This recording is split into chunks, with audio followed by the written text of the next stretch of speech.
91.3. What's going on? It's your girl Davette the Threat, the Buffalo Wendy Williams, and we back. Happy Thursday. I miss you guys as always. Now listen, anytime I pull up to the station with the godmother, we always come for treats. And I got a dope treat in the building, in the studio with me. I need y'all to turn y'all radios up and clap it up for my boy, Illie Bemain. Listen, thank you for pulling up on me. Listen, now you know this was a long overdue. Very much so. And we're going to get right to it. Let's go. Because I see that you renewed your Crazy Wavy contract, so congratulations on that. I appreciate that. Listen, what made you sign again? Well, first and foremost, my manager taught me more than probably anybody else who's actually like sat with me with music. Like I knew from the beginning that it was going to be an adventure and a learning process for everything I was going to do. And at that point in time when I met her, I felt like I couldn't do nothing else on my own. Gotcha. So it was like a perfect fit. Now, you are from a small town of Medina. Very much so, yes. So what goes on in Medina? Because, I mean, what's your population like out there? I mean, a couple years back, when last time I seen the census, it was like 7,000 people. But That's crazy. I know it's gotten smaller since then. So y'all have nothing else but to rap out there. Like, y'all don't have nothing else to do. I mean, it's so much of not anything to do that I'm one of the only people who rap. So it's either rap or drugs. Because I know how them little cities be giving it up. It's a lot of, little street stuff going on. I mean, we are a small country town, so I mean things move slow. It's not all city pace and everything, but I mean Medina is a different place. If you know about Medina, you know about Medina. Everywhere in Western New York, somebody knows somebody from Medina. Yeah. And a lot of times I'm that one. Now you are the one that I know from Medina, because I don't think I know anybody else from Medina. So with you signing with Crazy Wavy, is it anything like Death Row? Anything like that? Nah, this is not that at all. They're not making y'all walk to like Niagara Cafe for pastelitos and rice like Bad Boy had them walking for cheesecake. I don't gotta do nothing that I don't want to do with my soul, but nothing is brought to me that doesn't really resonate with my soul, so I'm cool with everything. Right. So what made you sign again?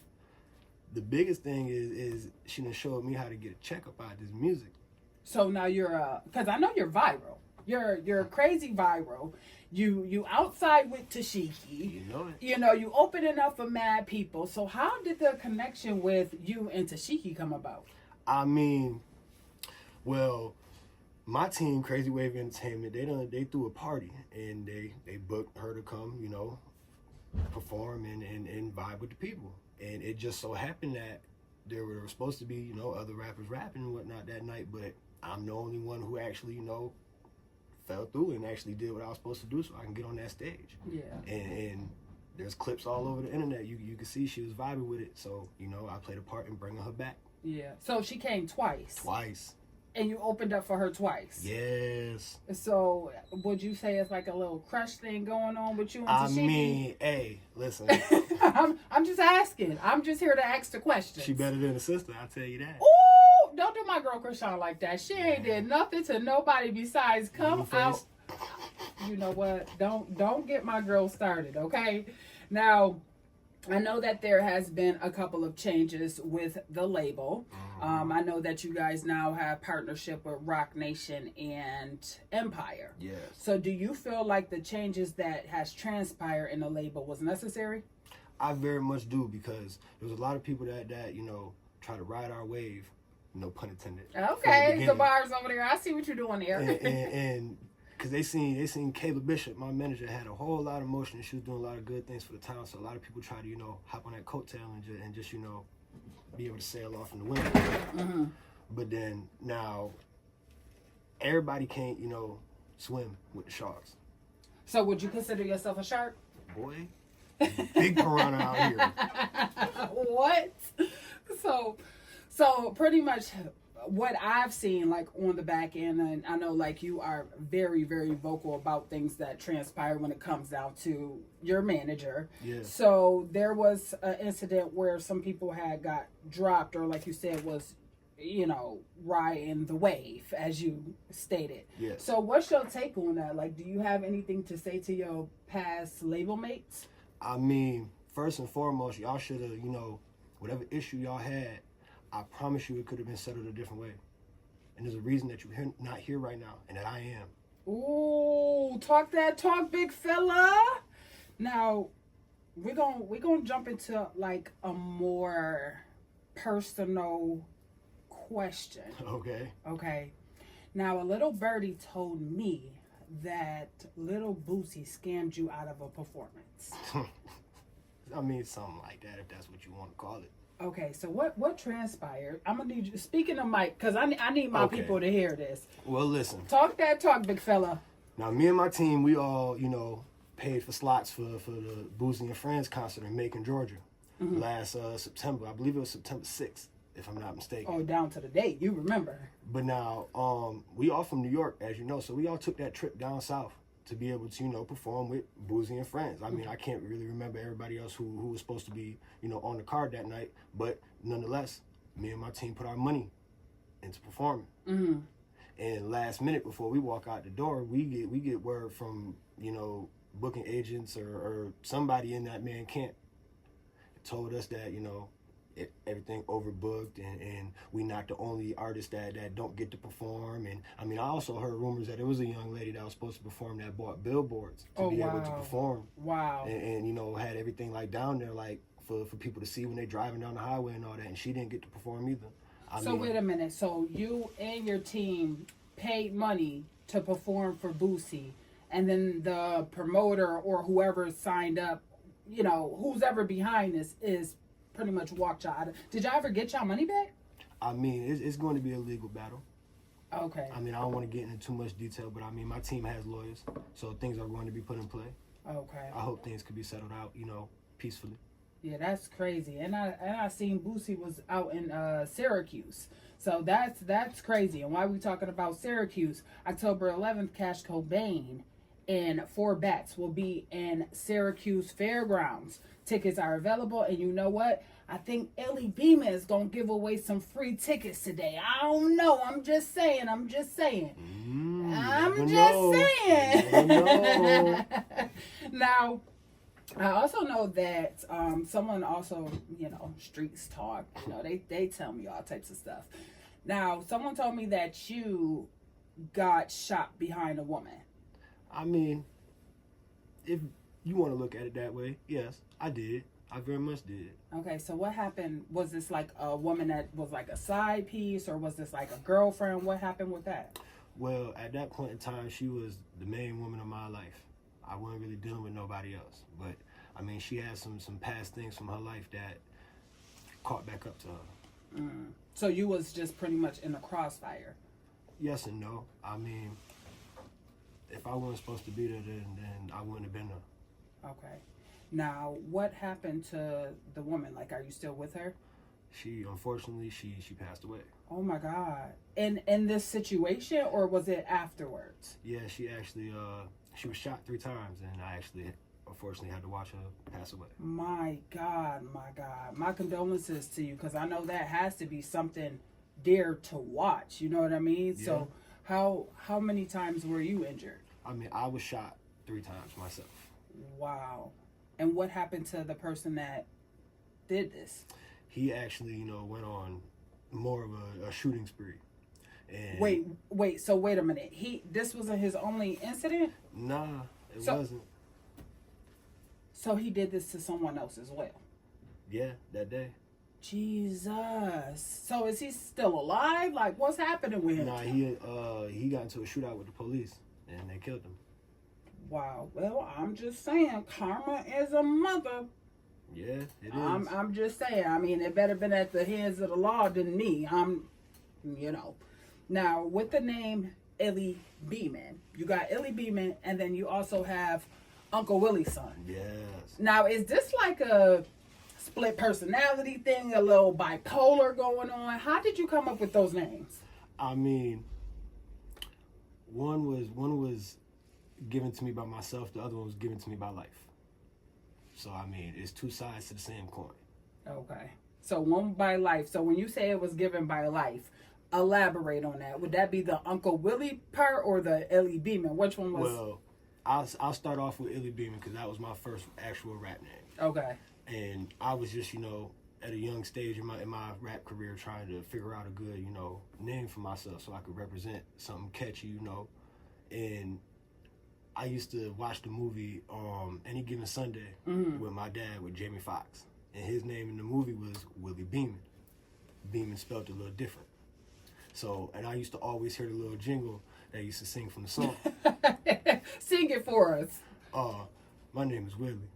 Willie Bemain, I get the girls and keep them screaming. Hey. Or something like that, along the lines of that. But I always remember that a lot of people used to, just chant that to me when I was growing up and all that. So I got the idea to, flip the name a little bit, drop a couple letters, change a couple letters, and create a persona out of it. Right.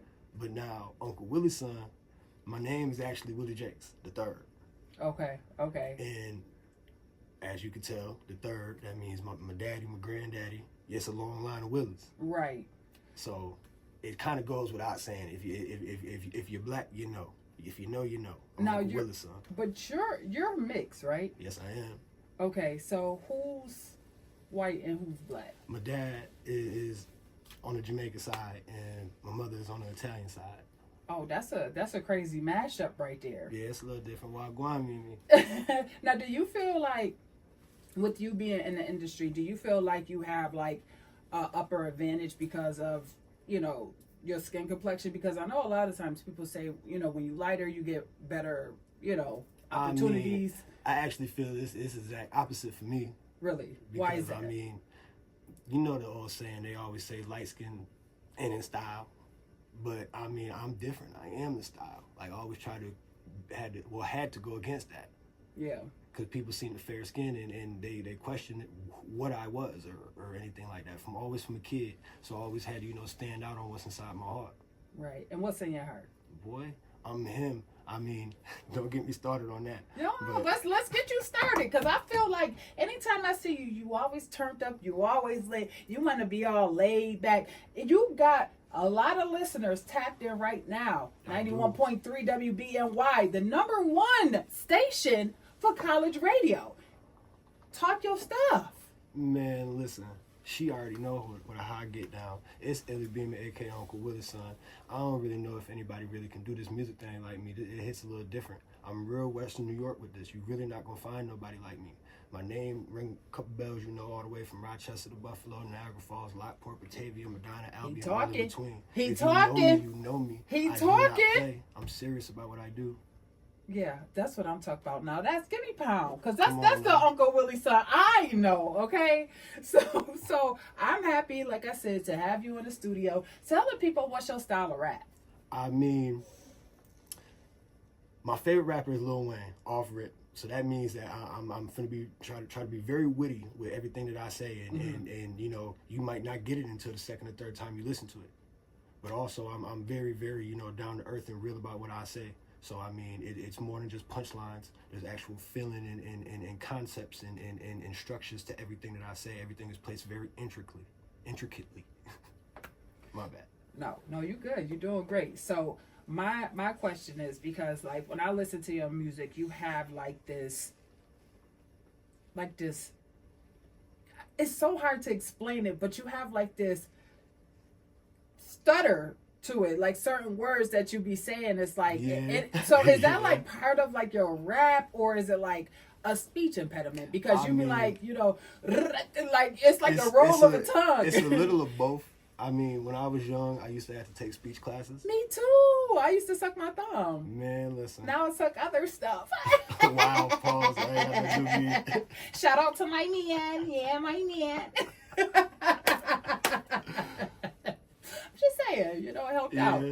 So, because I know, like, even you be like, rabios. Yeah. So that's why I was like, okay, this got to be part of, like, the whole, it works for you, because when you hear a record by you, you know that's going to be in it. You know you're going to have the I'm him in there, like, you know, so you are very, very confident. Yeah, I gotta be. I have to be. And why is that? I mean, they used to slap me. I used to turn red. Oh, Lord. That's not nice. That's not nice at all. So I know, like I said, you're very vocal on the things that you talk about, and the people that's in your life. Yes. So I know your father passed away several years ago. Yeah. What has been the impact behind your music when it comes down to the loss of your father? I mean, as far as the impact, like, I just think to myself, like, about what my father's face gonna be like when he hear the song. Right. Once I write a song, like, my dad always taught me to be very, you know, like witty also. Like, he introduced me into being able to rhyme, just in general. He was a poet and a little bit of a songwriter himself. But, like, my dad was very much a person that used to try to throw, like, just little entendres and jokes into everyday life. Right. So he was a jokester. Yeah, very much so. Like, very, very much so. He came with the puns and the dad jokes. So, like, I try to take a lot of that and put that into the way that I construct my words. Because all I want is a reaction. It doesn't matter if it's a happy reaction, a sad reaction, a laugh, a giggle, a smile, a smirk, a stank face. It doesn't matter. I just want a reaction. That's the point, because it's about what you're hearing, but it's about what you feel when you hear it. Right, right. Now, name a time where you was actually at a event where you had that, the smiles, the stank face, and everything. What did that make you feel like? I mean, it's very self-assuring when you have a microphone in a room and everybody in the room is giving you the same reaction that you expected them to get, because you know, you planned for this, you wrote for this, you sat down and did all that. And one of the last recent times I could say was when we was with the baddies, you know, like. Look at you cheesing over there. I planned a lot to make that happen with my team and all that, and I saw a vision from the beginning, and it played out exactly just how I saw it. Yeah, so I definitely think every time I see you out and you perform, you definitely captivate the crowd. So have you ever been, like, booed by anyone ever? I wouldn't necessarily say boo, but I've had people in my past, like, before I actually, like, got on, I had people that used to I was the guy that was always rapping that nobody wanted to hear rap. Okay. You know, we'd smoke a little weed or whatever, and as kids, and sitting around in the room, and you know, songs and beats start playing, and I want to start rapping, and they're like, "Really, I don't want to hear that." But now everybody want to hear it though. Them same people coming around talk about, yeah, rap for me, you know. Yeah, so it's really like that. It's really like that. But you know what? That's super dope though. It's a point of you saying, like, yeah, look at me now, like. The same people that didn't want to hear you rap begging to come to one of the shows now. Yes. So if you could say something to the 17-year-old Willie Jakes, what would it be?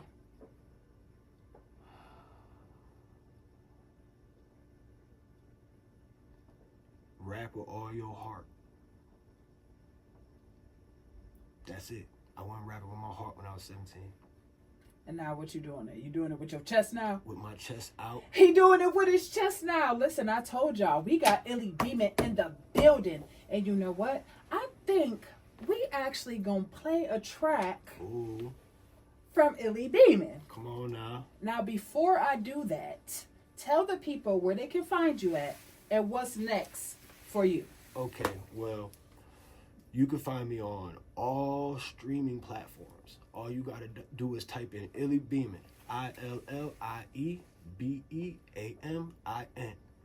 My music is on anything that you could listen to music on. I'm there, from YouTube to Spotify, Apple Music, Deezer, Pandora. It's all there. Not Deezer. It's on Deezer. It's on Deezer. I don't know if anybody listening to music on Deezer, but it's there. I'm even on Amazon Music. You can go buy my album on Amazon, $9.99.